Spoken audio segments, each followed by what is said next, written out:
Bueno, buenas noches. Vamos a comenzar la clase. Vamos a esperar un par de minutitos primero a que se nos unan los demás compañeros, ¿no? Mientras vamos a abrir el material pertinente. Entonces, vamos,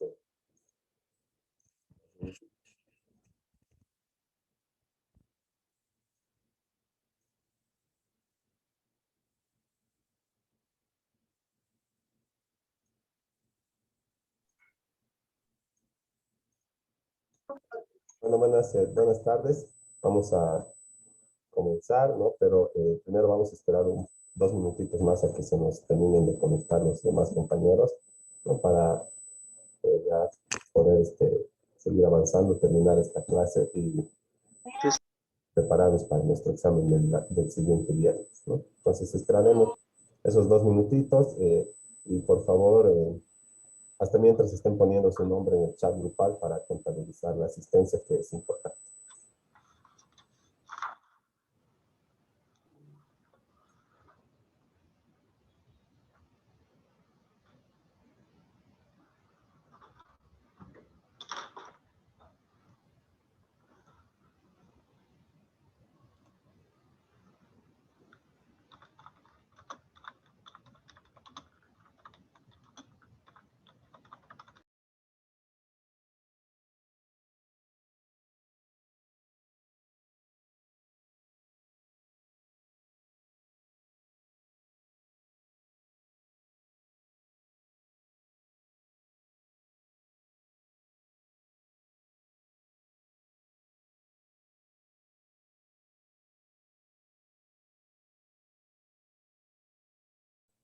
Bueno, ya hemos aguardado. No se olviden poner su nombre en el chat grupal siempre, aunque no les haga recuerdo, por favor.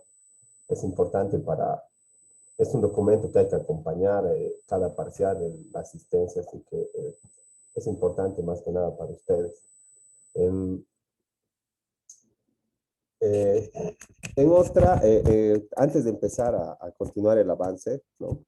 Antes de continuar, no antes de empezar a continuar, antes de continuar tenemos que aclarar los nuevos parámetros del examen. Seguramente ya han estado dando exámenes, ¿verdad? Igual del primer parcial, pero no está de más decirles de que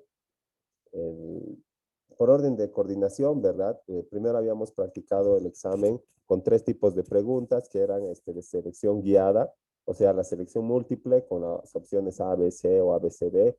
Luego la complementación, ¿verdad? Que ustedes elegían una palabra que se desplegaba, de una lista que se desplegaba, y el de relación o de asociación o emparejamiento que habría que seleccionar al lado de cada descripción o definición algún término u otro concepto que le correspondía, ¿no? Las preguntas van a seguir formando parte del examen, pero solamente un 40% del examen, ¿no? El restante 60% van a ser preguntas de desarrollo, ¿ok?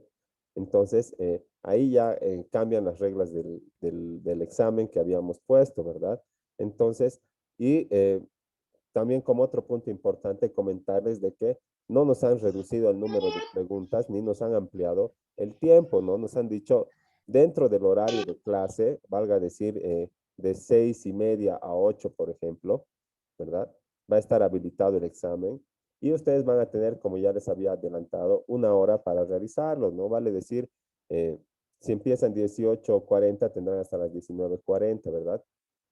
Pero si empiezan 19:40, tendrán pues 20 minutos para realizarlo, no se va a extender hasta la hora de la prueba individual de cada uno. Entonces hay que tener mucho cuidado con el tiempo, más ahora que existen preguntas de desarrollo en las que hay que transcribir las respuestas, ¿no? También se ha indicado de que se incluyen algunas preguntas de análisis, así, ¿no? Entonces, supongo que están rindiendo sus pruebas en este sentido ya en esta semana y al efecto de, digamos, ayudarles un poco con el estudio de la materia, también les he compartido un banco de preguntas.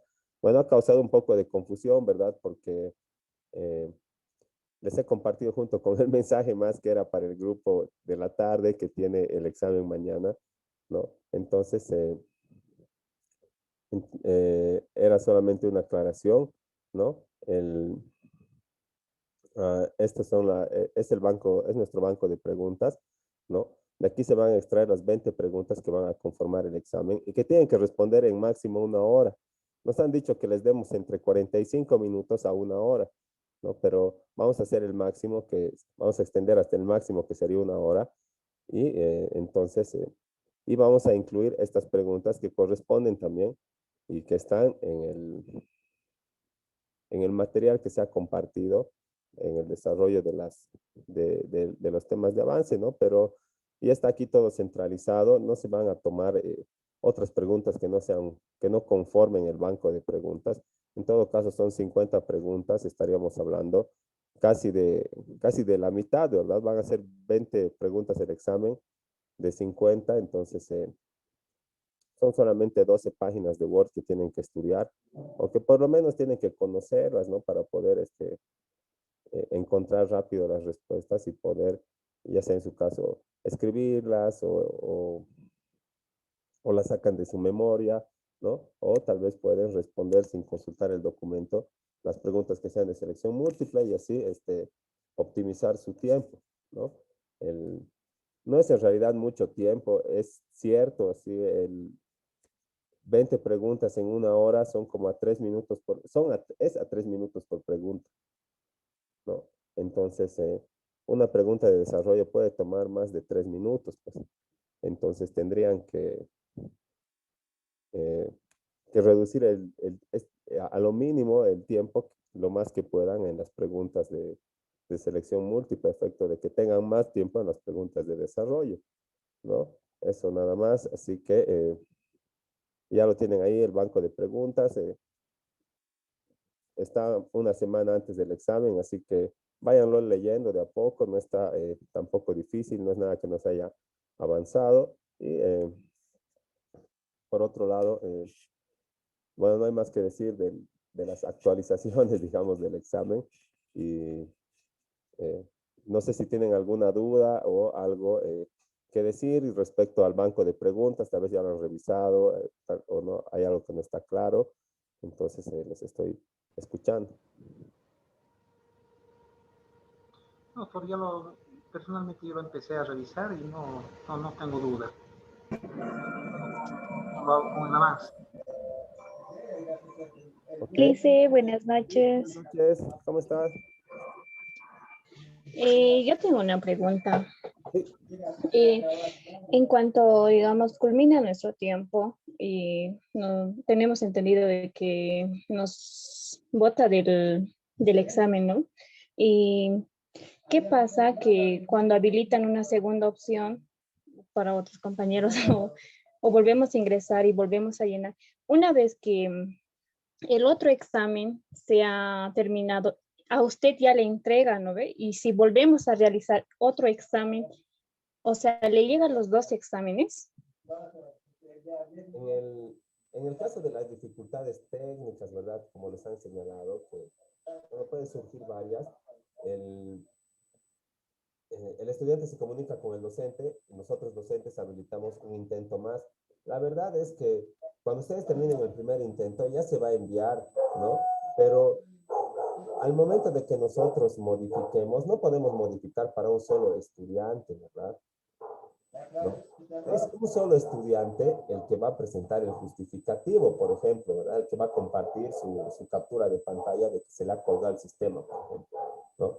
Entonces, la actualización del tiempo para el examen del número de intentos es para todos, o sea, se da en general, ¿verdad? Pero en todo caso, la mayoría ya habría mandado su primer intento y es el que es válido, ¿no? Y después, en el caso de los que repitan los intentos, se toma en cuenta el segundo intento nomás o el que tenga, digamos, la hora posterior, porque se supone, ¿verdad?, que el primero está incompleto, que no ha podido ingresar, que ha sido mandado en blanco porque el sistema se ha salido o alguna cosa, ¿no? O sea, entonces que toman el que más le conviene al estudiante, se podría decir. No, el que sea posterior, o sea, el que tenga la hora de entrega, digamos, más tardía, ¿verdad? O sea, el que haya terminado más tarde, el que haya empezado y terminado más tarde, ¿no? Porque se supone que el intento del el que es más temprano es el que ha fallado y por eso ha pedido, digamos, por eso ha pedido que se amplíe en el segundo intento, ¿no? Entonces no se toma los dos ni se toma en la nota más alta, sino se toma el que haya llegado más tarde. Ya, ya está bien, Liz.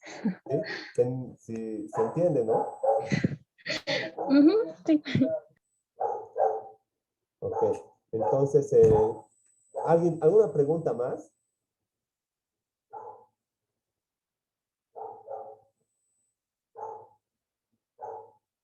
Bueno, si no hay más preguntas, vamos a seguir admitiendo y esta vez vamos a continuar nomás ya con el avance, ¿no? Y porque este tema es el último que entra también al examen, ¿no? Entonces, eh, estábamos justo acá, ¿verdad? Ya habíamos visto el derecho como ciencia, como arte, ¿verdad? Cómo se relaciona con el arte, con las expresiones del arte y cómo en su práctica misma también recurre al nivel artístico, ¿no? Porque lo que no es ciencia es arte, ¿verdad?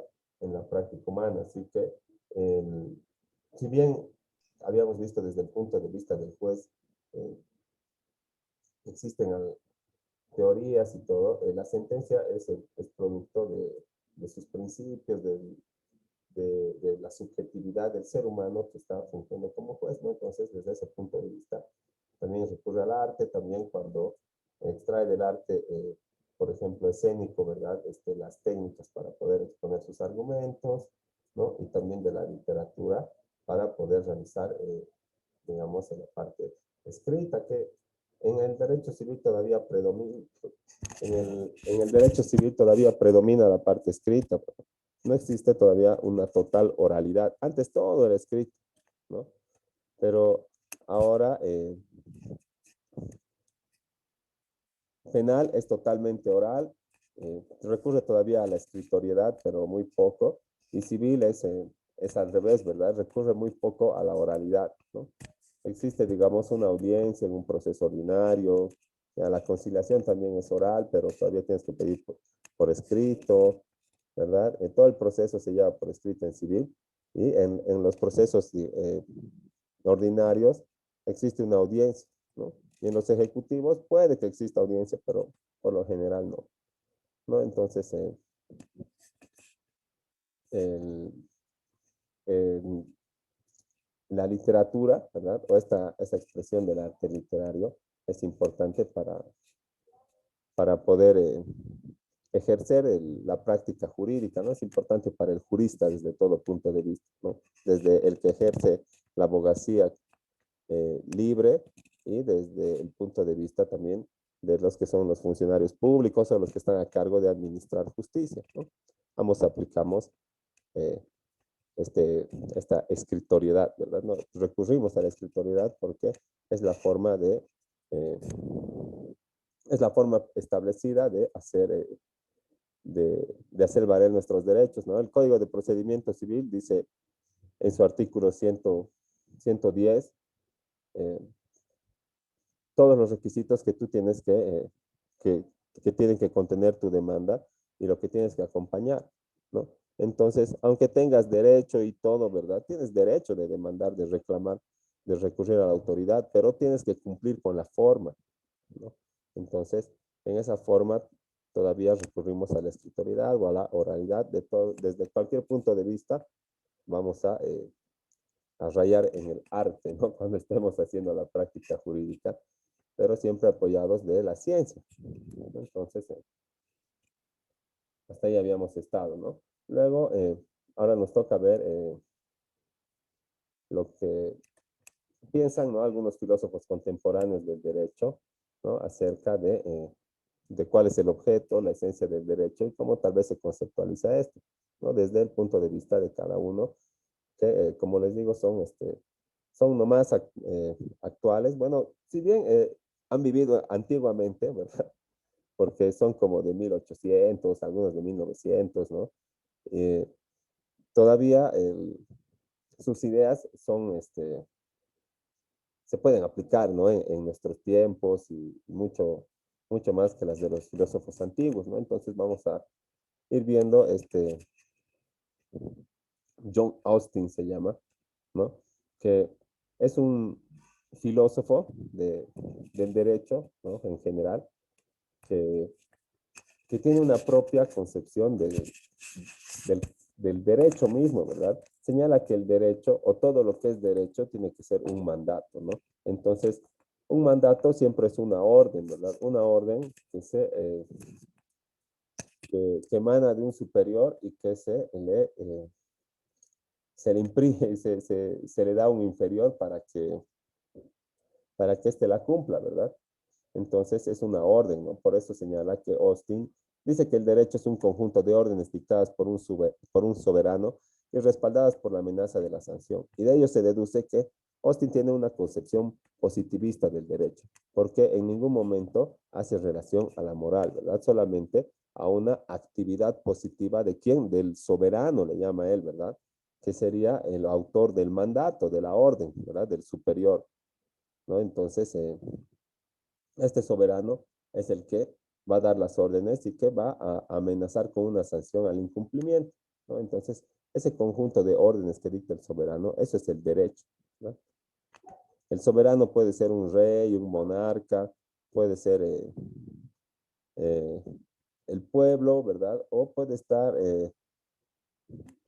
bueno, puede ser el pueblo representado por sus legisladores, ¿verdad? En la Asamblea Legislativa, quien con esta atribución de emanar leyes, supuestamente exprese la voluntad del soberano, ¿verdad? Lo que quiere regular el soberano, ¿no? Pero el punto es que no recurre a la moral, ¿verdad? Todo es una obra, una creación tiene que ser del hombre, alguien tiene que ser el soberano, ¿verdad? Entonces, es un positivista, ¿no? Y en consecuencia podría existir el derecho injusto, ¿no? Como por ejemplo el derecho nazi del que ya habíamos citado varias veces, ¿no? También señala este filósofo del derecho, ¿no? Que se llama leyes, o él en sus estudios había visto o había constatado que las personas llamamos leyes a muchas cosas distintas, que él les pone el nombre de ítems o ítems, ¿no? Ítems distintos, dice, ¿no? Entonces, un ítem puede ser, digamos, una ley de la moda, ¿verdad? Una ley del trato social, otra ley puede ser una ley científica, ¿verdad? Como la ley de la gravedad, ¿no? Y otra ley puede ser una ley propiamente dicha, ¿verdad? Una ley positiva, ¿no? Entonces, existen muchos ítems o muchas cosas a las que se le pone el mismo nombre, o sea, se les llama ley, ¿no? Entonces, hay que distinguir de entre estos ítems, ¿verdad? ¿Cuál corresponde al ámbito jurídico o como él le llama, a la jurisprudencia, ¿no? No olvidemos que John Austin, ¿verdad? Es un filósofo del derecho que eh, se mueve o pertenece a un sistema jurídico anglosajón. Entonces, en el sistema jurídico anglosajón, el derecho no es un conjunto de normas y reglas, ¿verdad? El derecho es un conjunto de sentencias dictadas por las autoridades judiciales que resuelven casos con características análogas en un mismo sentido, ¿verdad? Entonces, ahí el derecho no lo hace el legislador, ¿verdad? El que hace el derecho es el juez, es el que escribe el derecho, ¿no? Y por eso las películas y todo eso citan, ¿no ve? En el caso tal contra tal, en 1800 tanto, en el caso tal contra tal, en 1975, en el tal. Entonces, lo que tienes que hacer no es estudiar leyes, ¿verdad? Lo que tienes que hacer es investigar jurisprudencia. Entonces, por eso John Austin dice que hay que ver qué ítems corresponden a la jurisprudencia, ¿no? Pero en realidad también cuáles de estos ítems corresponden al ámbito jurídico. ¿Mm? ¿Y cuál es la esencia de esos ítems, ¿no? O sea, cuál es la constante, qué es lo que nunca cambia, ¿no? Porque si queremos hacer una investigación científica, tenemos que encontrar la constante de un fenómeno, ¿verdad? Para poder hacer una norma. Y eso es lo difícil del derecho, porque el derecho no es estático, el derecho no es tan repetitivo como el amanecer, ¿no? El derecho va cambiando y por eso es tan difícil de precisar. Ahora, continuando, ¿no? John Austin, ¿no? Como hemos visto, ¿verdad? Dice que el derecho es un conjunto de órdenes, ¿verdad? Y estas órdenes, ¿no? Que son ítem, que es uno más de esos ítems que se llama ley, ¿verdad? Es una orden de un soberano que se dicta para ser cumplida por un inferior, entonces se llama mandato la ley, ¿no? O sea, no sería, digamos, no es una solicitud, no es no es un deber, ¿no? Es un mandato, ¿verdad? No es como le dice, H.L.A. Hart les llama, eh, les llama, vamos a ver, ¿no? Está más abajo, pero le pone otro nombre, ¿no? No son mandatos, ¿no? Entonces los mandatos tienen sus propias características, ¿no? Como dice Austin, ¿no? Las leyes o propiamente llamadas leyes, ¿verdad? Las leyes mismas, las leyes con todas sus letras, quiere decir, las leyes propiamente llamadas leyes, son mandatos, ¿no? ¿Qué son mandatos? Órdenes de un superior a un inferior, ¿verdad? Las leyes que no son mandatos son leyes impropias. Entonces, distingue entre las propias y las impropias, ¿no? Y dice que las propias son las leyes divinas porque tenemos que tener bien presente lo que es un mandato, ¿verdad? Una orden que si el inferior incumple, castigo, ¿verdad? Ese es un mandato, ¿no? Entonces, teniendo ese concepto, la ley divina sí es un mandato, ¿verdad? Porque si incumple la ley divina, te vas a ir al infierno y listo. Y ahí vas a purgar tus penas, ¿verdad? Tus incumplimientos de las leyes divinas. Tu sentencia divina, ahí vas a cumplir, ¿no? Ahora, si incumples la ley positiva, ya, pues no, puede ser sentencia, puede ser pena privativa de libertad, puede ser responsabilidad, esa se llama responsabilidad penal, puede ser responsabilidad civil, ¿verdad? Pagar plata, puede ser responsabilidad administrativa, puede ser responsabilidad disciplinaria, ¿no? Siempre y cuando contravengas eh, una norma que pertenece al derecho positivo, pero que además tiene que ser anterior al hecho, ¿verdad? Porque si digamos, yo hago algo hoy día y mañana recién sale la ley que dice que eso es delito, no pueden hacerme nada, ¿verdad? Porque cuando yo lo he realizado, no era pues delito todavía. ¿Sí? A menos que la ley se aplique retroactivamente, ¿verdad? El término retroactivo es comúnmente usado en todo lado, ¿verdad? Cuando quieren cobrar algo, quieren cobrar retroactivo, ¿verdad? Cuando la alcaldía te quiere imponer una multa, quiere imponer retroactivo, ¿verdad? Cuando la ley, y retroactivo quiere decir que va a tener efecto antes de su entrada en vigencia, ¿verdad? Antes de su nacimiento se va a hacer valer la ley, ¿no? Eso quiere decir retroactivo. Pero solo algunas cosas son retroactivas en la ley, ¿no? Las que beneficien al imputado, por ejemplo, ¿no? Las que beneficien al contribuyente en materia tributaria, ¿no? Esas son retroactivas, ¿verdad? Y para ser retroactiva, en la misma ley tiene que decir, si no, se presume que no es retroactivo. La misma Constitución dice que la ley eh, legisla para lo venidero, ¿verdad? Y no tiene efecto retroactivo, a menos que en la misma ley se señale eso, ¿verdad? Entonces, si mañana dice que algo es delito, y hoy día yo he cometido hoy día, ¿verdad? Y no sabía, ¿verdad? Que mañana iba a ser delito ni nada, y aunque tenía la sospecha o algo, si mañana recién promulgan, recién a partir de su publicación se tiene que obedecer. Entonces, esas son algunas características de las normas positivas, ¿no? Y al incumplimiento o a la contravención, como le dicen, ¿qué va a pasar? Una sanción, ¿verdad? La sanción más grave es la pena privativa de libertad, ¿no? Que viene de la comisión de delitos. Cualquier delito se sanciona con pena privativa de libertad. Por eso es delito. Delitos tributarios, delitos aduaneros, delitos comerciales y delitos penales, todo el Código Penal, ¿no? Todos van a ir a lo mismo. Ministerio Público, pena privativa de libertad, ¿no?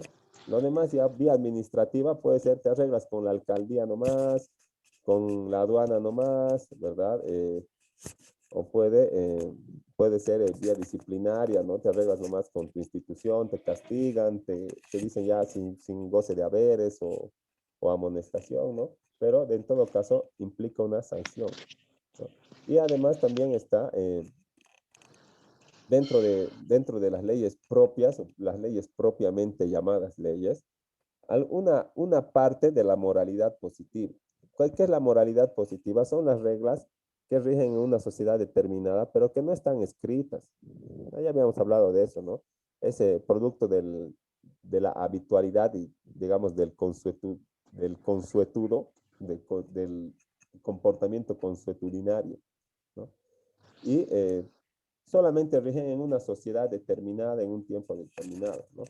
Entonces, esta moralidad positiva conlleva una sanción, pero una sanción, digamos, del fuero interno, ¿verdad? Una sanción moral, una sanción, una reprimenda social, pero que nunca va a ir, no va a ser pues como la ley positiva, ¿no? Pero sí conlleva un tipo de sanción, ¿no? Entonces, por eso estas leyes son leyes propiamente llamadas leyes, como le dice John Austin, ¿no? Ahora, las leyes impropiamente llamadas o leyes en sentido impropio incluye una parte de la moralidad positiva que, digamos, como hemos dicho, son reglas que impone la opinión, pero son llamadas ley solamente por analogía y además ni siquiera implica, digamos, una sanción ni moral, ¿verdad? Por ejemplo, las reglas de la moda, ¿no? Ahorita está algo de moda y tú sales, está de moda los pantalones chupados y sales con tus pantalones anchos y que te vas a sentir mal así porque te has elegido si te gusta, ¿verdad? Entonces, eh, esa parte de la moralidad positiva no es una ley propiamente dicha, ¿no? Y después están las leyes metafóricas, ¿no? Que son analogías con las leyes positivas, como el caso de cuando hablamos de las leyes observadas por los animales o por, digamos, del mundo natural, ¿verdad? Sí cumplen una norma, ¿verdad? Un comportamiento regular, como por ejemplo el crecimiento de los animales o de los vegetales, ¿no? Por eso les decimos ley, ¿no? Pero ¿quién le va a pegar, quién le va a meter a la cárcel pues a la zanahoria porque no se ponga naranjada, porque no crezca, ¿verdad? Entonces, sí llamamos ley porque se puede deducir una constante de un fenómeno y todo, pero como dice John Austin, no es una ley propiamente llamada ley, o sea, no tiene que ver con lo jurídico, con la jurisprudencia, ¿no? Entonces, para él solamente los mandatos son leyes, ¿verdad? Y los mandatos tienen la característica de la superioridad, ¿no? Como dice acá, ¿no? Para John Austin, el término mandato es la clave de la ciencia de la jurisprudencia y de la moral, ¿no? Porque un mandato es la expresión de un deseo, ¿no? Pero de un deseo ¿de quién? Del soberano, del superior, ¿verdad? Como hemos visto. El mismo Austin habla del superior que es jerárquicamente absoluto, que como es jurídicamente absoluto, o sea, puede crear, modificar, extinguir derechos, ¿no? Entonces, el mandato, ¿verdad? Es la expresión del deseo del soberano, pero se distingue de otras expresiones del deseo por una peculiaridad, ¿no? La sanción al incumplimiento del deseo. Si tú le pides a alguien que te haga algo, y bueno, le expresas un deseo, si no puede o no cumple, no pasa nada, ¿verdad? Pero cuando es un mandato, va a existir la sanción, ¿no? Y por eso los mandatos son leyes propiamente llamadas leyes, ¿no? De eso se puede deducir o se puede inferir, como dice, que los mandatos son dictados por superiores a inferiores. El superior se llama soberano. Ahora, en la figura del soberano, como hemos visto, puede estar o puede ostentarla diferentes, no llamemos diferentes personas, porque puede ser una pluralidad de personas también. El soberano puede ser el rey, el soberano puede ser un cuerpo colegiado de legisladores, o el soberano puede ser el pueblo en general reunido en un mitin o en un cabildo general del que salga una norma, ¿verdad? Entonces, este es el superior. ¿Y quién es el inferior? Los que vamos a obedecer la norma, ¿no? Entonces, podríamos también deducir de que el soberano está pues fuera de la norma, ¿verdad? Porque quién se va a castigar pues a sí mismo por incumplir lo que uno mismo dice?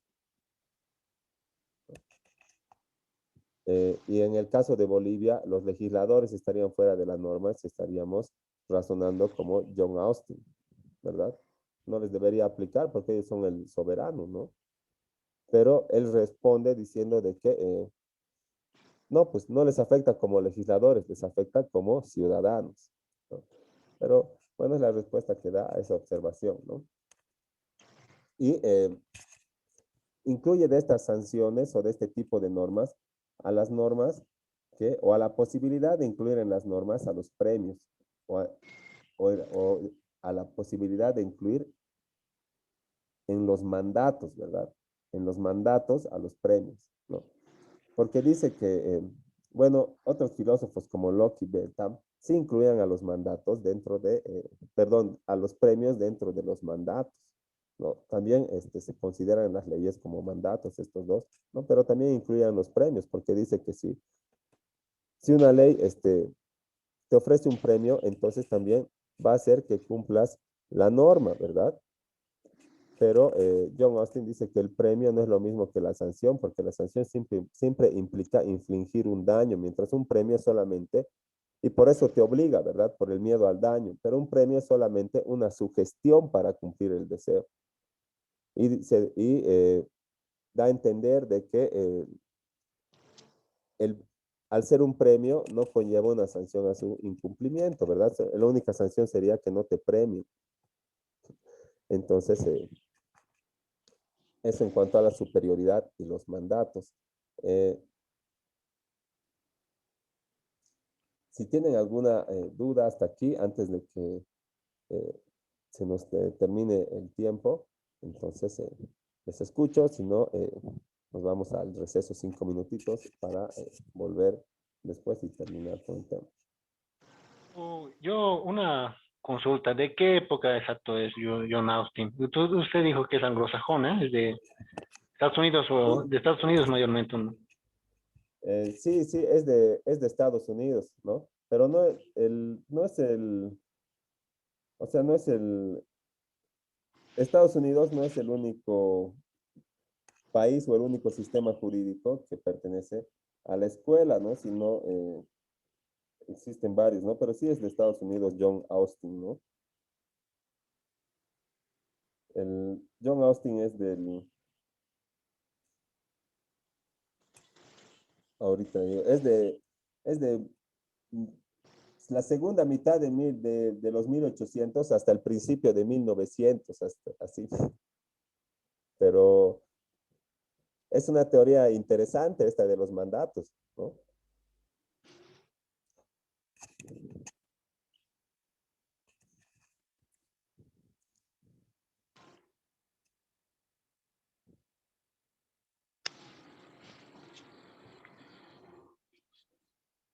El, no sé si tiene alguna otra duda.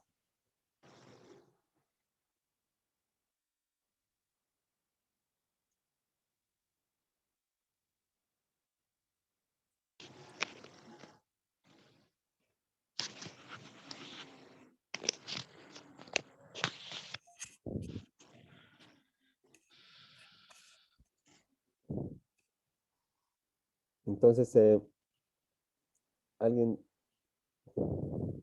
eh, ¿alguien tiene alguna duda más o algo que aportar o aclarar?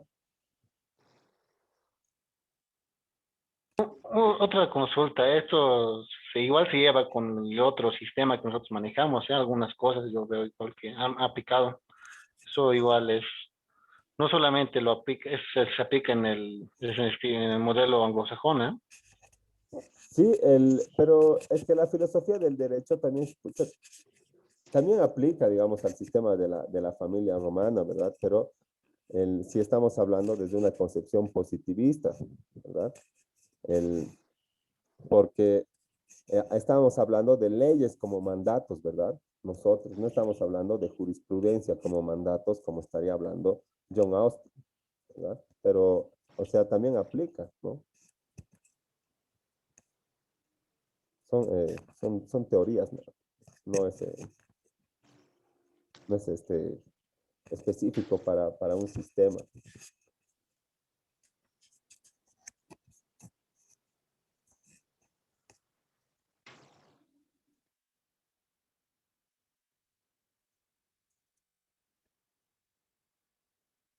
Y parecería que se aplica, ¿no? Hasta que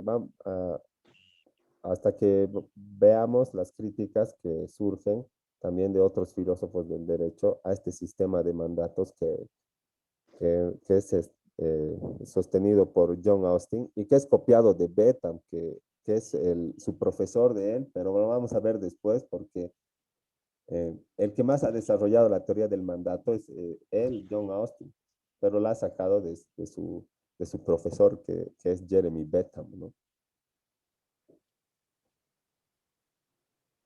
Entonces, quedaremos ahí y vámonos al receso y volvemos en 5 minutitos.